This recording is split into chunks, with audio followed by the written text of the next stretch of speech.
বন্ধুরা, আজকের ভিডিওটি আমি আপনাদেরকে দেখাবো অসাধারণ একটি সবজি ক্ষেত তৈরি করেছে একজন ব্যক্তি তার বাড়ির ভিতরেই।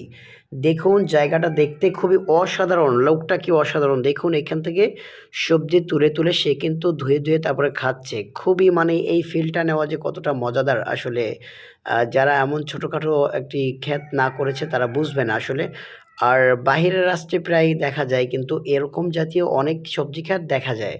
তো দেখুন লোকটি কত সুন্দরভাবে চতুর্পাশ থেকে ঢালাইয়ের মিশ্রণ দিয়ে মাঝে সে ভালো মানের মাটি দিয়ে এরপরে গোবর সার-টার দিয়ে কি সুন্দর অসাধারণভাবে ফল গাছের বাগান করেছে। দেখুন কম বেশি টুকটাক সব ফলই কিন্তু এইখানে পাওয়া যাচ্ছে। এমনকি শাপলা ফুল যেটাকে আমরা বলি, দেখুন সেইটাও কিন্তু এখানে লাগিয়েছে।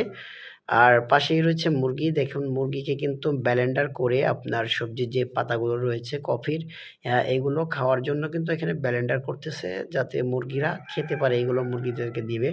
তো আসলে দেখে খুবই ভালো লাগলো, এই ক্ষেতটি খুবই অসাধারণ। দেখুন ব্লেন্ডার করার পরে এগুলো আ মুরগিদের অন্য খাবারের সঙ্গে মিশিয়ে তারপরে মুরগিকে খেতে দিচ্ছে, মোরগ মুরগিকে খেতে দিচ্ছে। এরপরে অবশিষ্ট যে এই ঝুঁটাগুলি রয়েছে সেগুলো এখান থেকে ঝাড়ু দিয়ে উঠিয়ে ফেলছে। দেখুন এইখানে ছোট্ট একটি পুকুরের মতো করা হয়েছে এবং শাপলা গাছের যে ফান্দি বলা হয়, ওই ফান্দিগুলো ওইখানে দিয়ে দিয়েছে। খুবই অসাধারণ দেখতে। তো ডিমগুলো নিয়ে এসে সে সেলেক্ট করতেছে আমাদেরকে।